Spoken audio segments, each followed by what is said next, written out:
Assalamualaikum warahmatullahi wabarakatuh. Salam sehat semua, salam sejahtera semua. Kembali lagi bersama saya Rafika Hadi Rahma. Nah, kali ini kita akan mempelajari tentang pertumbuhan dan perkembangan khususnya pada hewan.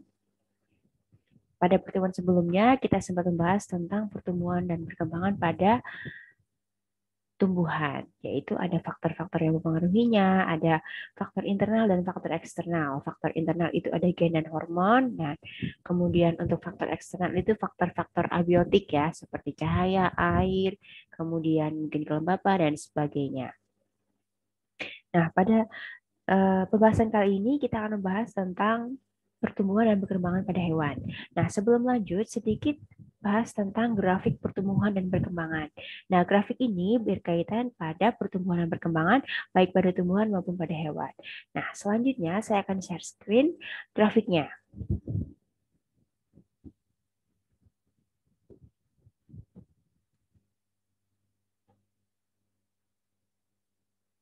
Oke, ya. Nah, ini adalah bentuk grafiknya, yaitu grafik sigmoid. Kenapa dinamakan sigmoid? Karena dari namanya sigmoid artinya bentuknya itu seperti sigma. Sigmoid itu sigma.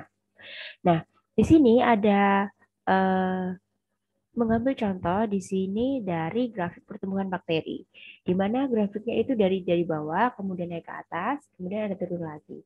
Nah, ini maksudnya seperti apa? Ya, nanti silakan semuanya juga mencari tahu lebih lanjut dari internet, kemudian berbagai sumber yang ada, buku, LKS, ensiklopedia, dan sebagainya. Nah, pada grafik ini ada beberapa fase, ya, phase dalam bahasa Inggrisnya. Nah, di sini contohnya adalah grafik pada bakteri, di mana dia mulai dari uh, fase lag, ya. Fase lag itu jadi dia fase untuk memulai perkembangbiakan, tapi belum belum banyak, jadi fase-fase persiapan. Jadi ini grafiknya. Misalkan kita ingin mengembangbiakan bakteri ya dalam mikrobiologi ya pada cawan. Nah, kita mengambil sampel bakteri, misalnya sampel bakteri dari air. Ya, kita temukan bakteri pada medianya. Kemudian kita tutup. Nah, pada fase awal setelah kita berikan, itu bakteri tidak langsung tumbuh, tapi mengalami proses adaptasi dan persiapan. Itu adalah fase lab. Ya, kemudian nanti sel bakteri itu ada yang single cell ya. Nah, sel itu kemudian akan mengalami perbanyakan ya, dari satu sel kemudian menjadi 2 sel, kemudian menjadi 3 sel, 4 sel dan seterusnya. Itu mengalami perbanyakan. Berarti mengalami pertumbuhan. Dan pertumbuhan ini kemudian mengalami peningkatan jumlahnya double dari 1 menjadi 2, 2 menjadi 4 dan seterusnya. Nah, itu maka grafiknya grafik eksponensial atau dalam matematika itu grafik X kuadrat. Jadi bentuknya seperti lidah ya. Kalau naik ke atas ya, ini bentuknya melengkung ke atas ya. Pada gambar itu pada bagian sini itu adalah eksponen naik ke atas mengalami peningkatan ganda jumlahnya atau kuadrat ya, dari 1 menjadi 2, 2 jadi 4 dan seterusnya. Makanya di sini adalah dikenalnya fase eksponensial atau fase pertumbuhan. Kemudian lanjut ke di sini. Di sini ada fase stasioner. Jadi pada suatu medium, ya misalkan di sini adalah karena grafiknya bakteri, karena pertumbuhan bakteri, maka pada medium yang kita tumbuhkan bakteri itu ada batasan pertumbuhan maksimalnya. Jadi karena ada media tumbuhnya, kemudian space untuk tumbuhnya, ruang untuk tumbuhnya, dan faktor-faktor lain. Maka ada mencapai batas maksimum populasi bakteri tersebut. Ya, kemudian tidak akan tumbuh lagi, tidak berkembang lagi, tidak mengalami penggandaan lagi. Nah, ini merupakan fase stasioner atau fase statis atau fase tetap seperti itu. Nah, titik di sini menunjukkan ya dari mulai naik lalu mulai mendatar, ini adalah titik maksimum pertumbuhan dari suatu organisme. Ya. Kalau pada bakteri dalam suatu cawan ya dalam koloni itu adalah titik tumbuh maksimumnya. Nah, kalau titik ini merupakan titik dari batas antara lag ya, fase untuk persiapan kemudian mengalami pembelahan. Jadi di sini mulai terjadi pembelahan, penggandaan seperti itu. Nah, setelah fase stasioner ya, makhluk hidup tersebut pasti ada durasi waktunya ya mengalami fase stasioner, dan mengalami fase kematian atau penurunan. Nah, kalau dalam koloni bakteri yang telah maksimum tumbuhnya, lalu tidak perlu mengalami pembelahan lagi, mengalami fase stasioner, koloni bakteri itu sudah penuh, banyak populasinya, jumlahnya banyak, ya. Kemudian lama-kelamaan dia terjadi persaingan, ya, lama-kelamaan akan mati, mengalami kematian sel. Jadi, koloni bakterinya, sel-selnya itu ada yang mati. Nah, oleh karena itu jumlahnya mengalami penurunan. Makanya grafiknya menurun. Makanya di sini adalah fase logaritmik yang menurun atau fase kematian.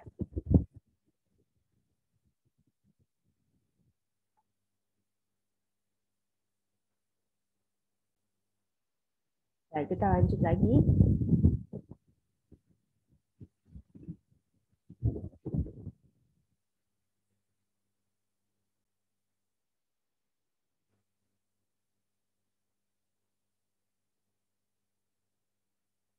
Oke. Nah, ini tentang grafik sigmoid itu. Nah, selanjutnya ya, nanti ada tugas kalian untuk mencari tahu lebih lanjut tentang grafik sigmoid. Nah, kemudian ini ada pembahasan tentang pertumbuhan dan perkembangan pada hewan, ya. Di mana termasuk juga manusia, karena manusia merupakan organisme yang aktif, ya, termasuk ke dalam kelompok kingdom animalia. Jadi termasuk ke dalam hewan secara generalnya.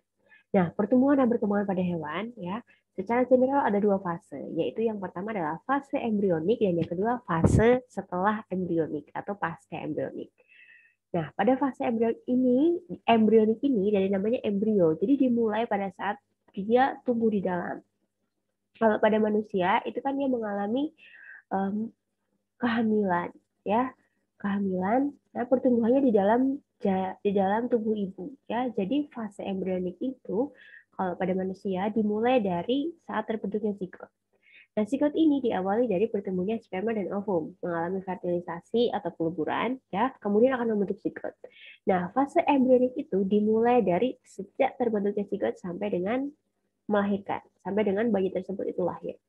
Nah, prosesnya yang terjadi dalam fase embrionik itu mulai dari zigot, kemudian dia akan mengalami pembelahan sel, jadi selnya akan menggandakan jadi satu, ya. Kromosomnya hanya ada satu, ya, kromosomnya satu, lalu bergabung jadi dua N, menjadi zigot.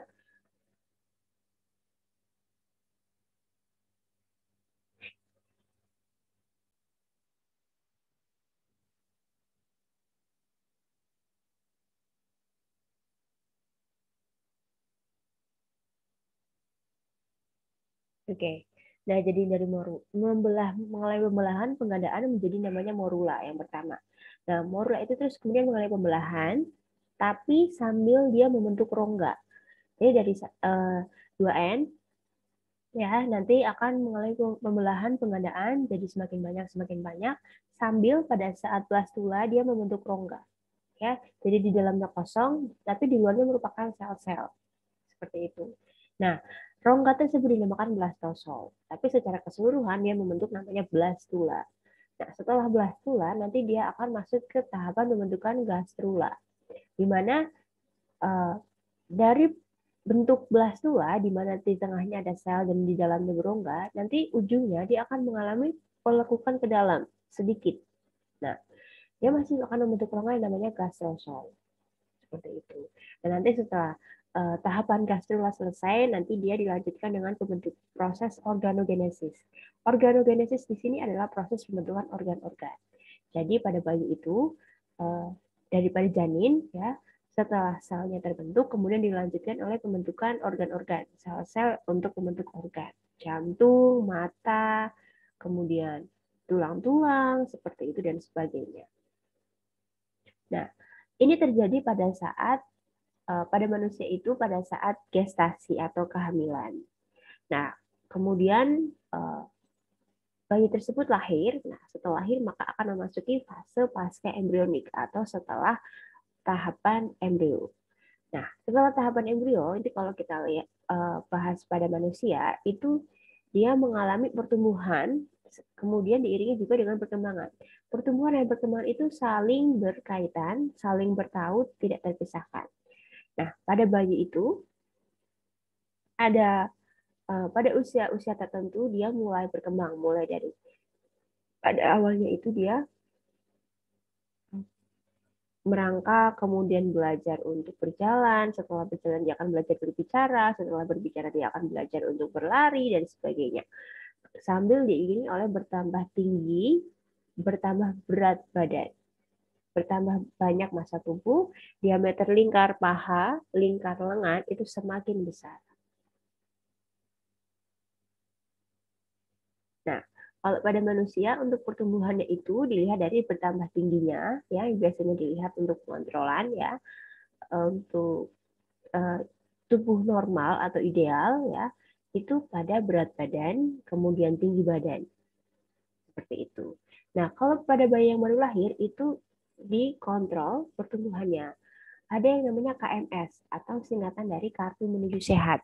Nah, ini didasarkan pada peraturan menteri, yaitu dari nama regulasinya adalah surat nomor 155 garing Menkes garing peraturan nomor 1 tahun 2010 ya, di mana KMS ini merupakan gambaran grafik normal pertumbuhan balita ya. Jadi pertumbuhan dari bayi itu masih balita, bayi di bawah usia 5 tahun, kemudian masuk ke anak-anak, fase anak-anak, setelah itu masuk ke fase remaja, setelah remaja nanti fase dewasa. Nah, pada KMS ini berisi tentang informasi berupa grafik, di mana berisi tentang berat badan normal, tinggi normal, kemudian kondisi-kondisi perkembangan normal yang terjadi pada fase tersebut atau pada usia tersebut. Nah, itu untuk pertumbuhannya itu ada berat badan dan tinggi badan. Nah, kalau perkembangan pada manusia itu perkembangannya adalah semakin matang. Kalau secara biologis itu adalah pematangan fungsi organ. Jadi dari usia kanak-kanak menuju usia remaja ya, itu kemudian mengalami pubertas. Fase pubertas itu sudah berarti mengalami fase perkembangan, pematangan fungsi organ. Ya, fungsi rahimnya pada anak perempuan itu sudah mulai aktif ya. Kemudian pada laki-laki itu berarti fungsi organ testisnya itu juga sudah aktif. Organ kelamin laki-lakinya itu sudah aktif. Seperti itu. Itu adalah perkembangan secara biologis, pematangan fungsi organ. Nah, kalau pada tumbuhan itu pematangan fungsi organ itu misalnya pertumbuhan bunga. Ya, pertumbuhan untuk membentuk buah. Karena buah itu dari bunga. Bunga itu ada yang awalnya juga dari biji. Jadi bunga buah biji itu organ tambahan. Nah, perkembangan yang lain yang biasa dikaitkan itu adalah perkembangan yang sifatnya tidak bisa diukur ya. Perkembangan yang bersifat sosial seperti kalau dalam KMS misalkan pada usia 2 tahun misalkan itu dia sudah mulai bisa berdiri, kemudian sudah mulai bisa berlari, sudah bisa berbicara dengan baik, dengan lancar, sudah bisa menyebutkan kalimat yang lengkap atau yang dikenal di keseharian seperti itu. Itu perkembangan dalam KMS. Ya, tapi secara dalam biologi itu adalah perkembangan itu pematangan fungsi organ. Seperti itu. Nah, ini adalah fase embrionik manusia, dimulai dari zigot ya, kemudian mengalami pembelahan-pembelahan ya. Tahap awalnya mengalami pembelahan dari 1 menjadi 2, 2 menjadi 4, 4 menjadi 8. Kemudian mengalami cleavage atau pembelahan ya, terus-menerus pengadaan. Nah, dia membentuk yang ini morula, lalu yang ini adalah blastula. Cleavage itu pembelahan. Nah, pada blastula itu di dalamnya rongga atau ruang kosong atau hollow ya. Nah, rongganya disebut blastosol. Lalu masuk ke fase gastrula di mana ujungnya ya mengalami pelekukan ke dalam tapi belum seluruhnya, hanya sebagian kecil. Nah, ini merupakan proses gastrula ya. Nah, rongganya adalah gastrosol. Nah, ini pada gastrula di mana di sini mulai membentuk 3 lapisan, yaitu ada lapisan ectoderm, endoderm, archenteron, dan blastopore. Nah, pusat dari pelekukannya namanya blastopore, dari blastula. Nah, pada pertumbuhan dan perkembangan pada hewan, ya khususnya untuk perkembangan, Ya, tadi kan secara biologis adalah pematangan fungsi organ. Ya. Contohnya dalam hewan ini adalah proses metamorfosis. Nah, metamorfosis itu kalau pada hewan, ya kalau pada manusia itu perkembangan fungsi organ pada hewan. Nah, kalau pada manusia itu pematangan fungsi organ, ya fase pubertas. Kalau pada hewan ini fungsi tubuh, pematangan fungsi tubuh, ya. Contohnya adalah metamorfosis. Nah, metamorfosis itu ada 3. Metamorfosis sempurna, tidak sempurna, dan tidak mengalami metamorfosis. Nah, berikut ini adalah contoh yang diberikan ada 2, yaitu metamorfosis yang sempurna dan tidak sempurna. Nah, metamorfosis yang sempurna itu artinya holometabola. Holo itu keseluruhan atau menyeluruh, holometabola. Nah, ini contohnya pada Lepidoptera, di mana mulai dari telur menjadi larva, lalu menjadi pupa, lalu mengalami ya molting, ya, lalu menjadi dewasa. Sedangkan hemimetabola itu metamorfosis yang terjadi tidak sempurna, ya.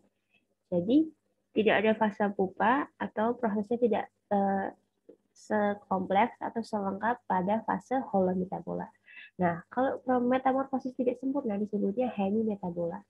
Ini contohnya pada Odonata, yaitu capung atau dragonfly. Ini dimulai dari telur, ya, kemudian menetas menjadi naiad, kemudian nanti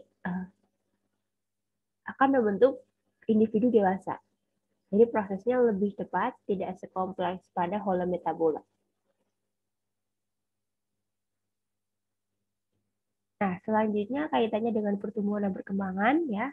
Sedikit tentang tumbuhan. Pengukuran pertumbuhan dan perkembangan itu diukur dengan alat yang namanya auxanometer. Ya, gambarnya seperti ini, auxanometer. Nah, auxanometer itu ada 2. Ada yang auxanometer busur dan auxanometer prevert. Berikut ini yang busur, yang sebelah sini yang prevert. Nah, untuk faktor-faktor yang mempengaruhi pertumbuhan dan perkembangan pada hewan itu hampir sama dengan faktor yang mempengaruhi pertumbuhan dan perkembangan pada tumbuhan. Yaitu ada 2, eksternal dan internal. Kalau internal dari dalam individu sendiri itu merupakan hormon dan gen. Gen itu kode-kode yang diwariskan, ya, sifat-sifat yang diwariskan, sedangkan hormon, ya, struktur kimia, ya, yang mempengaruhi pertumbuhan dan perkembangan dari individu itu sendiri dan diproduksi oleh individu itu sendiri.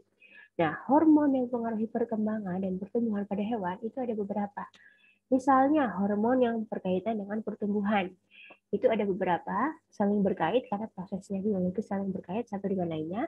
Ini ada tiroksin, somatomedin, oksidon, dan juvenil. Ya, somatotrof. Nah, itu hormon yang berkaitan dengan pertumbuhan pada manusia dan hewan. Somatotrof. Nah, apabila individu, ya, baik pada hewan, ya, contohnya pada hewan ini, kekurangan hormon, misalnya hormon pertumbuhan, itu dapat mengalami gangguan. Misalnya, karena kekurangan hormon yang mengatur pertumbuhan bertambah tinggi, maka gangguannya dapat mengalami kekerdilan. Contohnya, ya, istilahnya adalah kretinisme. Nah, bisa juga mengalami gangguan kelebihan hormon. Kelebihan hormon pertumbuhan, jadi kelebihan hormon somatotrof. Nah, dia mengalami, kalau yang terlihat itu pertumbuhannya itu lebih besar atau raksasa atau abnormal. Lebih tinggi, lebih besar dibanding yang lainnya. Nah, istilahnya itu dikenal dengan gigantisme, kelebihan hormon pertumbuhan.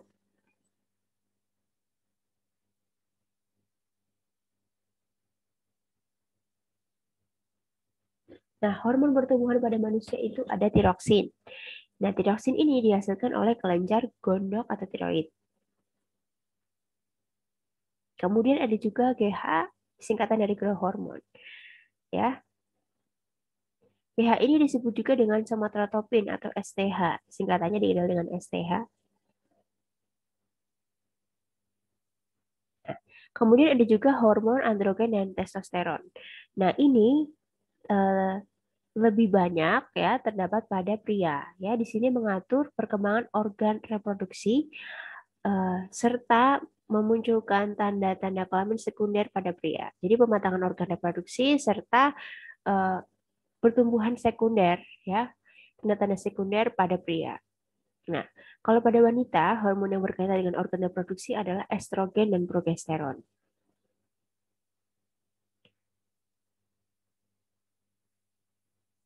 Oke, sekian yang dapat disampaikan ya. Jika ada pertanyaan mungkin bisa ditanyakan lewat saya, bisa juga lewat chat atau lewat YouTube ya. Sekian dan terima kasih. Kurang lebihnya mohon maaf. Semoga ilmunya bermanfaat. Wassalamualaikum warahmatullahi wabarakatuh. Setelah ini ada soal yang berkaitan dengan apa yang kita pelajari. Silakan dikerjakan, kemudian dikumpulkan. Untuk teman-teman semua, jangan lupa like dan subscribe video yang saya bagikan di YouTube. Terima kasih, sampai jumpa lagi. Dadah.